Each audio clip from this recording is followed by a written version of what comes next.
Šiandien esam Kalvarijos gimnazijoje, kurioje klijavome plėveles ir pritaikėme 3 skirtingus sprendimus. Saulės kontrolės plėvelės, apsauginės plėvelės nuo dūžio ir langų žymėjimo plėvelė. Einam kartu ir parodysiu, ką padarėme. Čia puikiai matosi pavyzdys, kaip atrodo saulės kontrolės plėvelė.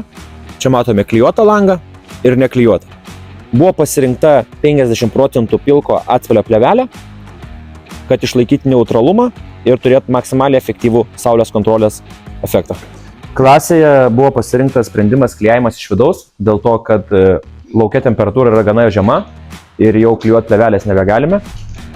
Jeigu yra galimybė, tai yra plastikinis lango rėmas, stiklo paketai yra vienos kameros, nėra sunkus, juos galime apversti be jokių pažeidimų.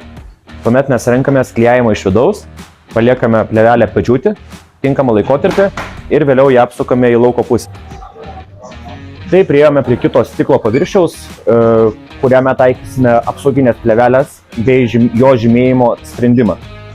Apsauginė plėvelė skirta yra apsaugoti dūžio atveju stiklą nuo jo subyrėjimo. Tai reiškia, nesvarbu, kad stiklas yra grūdintas, dūžio atveju jisai subyra, gali jisai prikristi į kuprinės, į blizonus kažkur, kur gali padaryti žalą vaikams. Tai kad to išvengti, klijuosime apsauginę 4 milų plėvelę, 100 mikronų, kuri dūžio atveju tiesiog šukes laikys vienoje vietoje.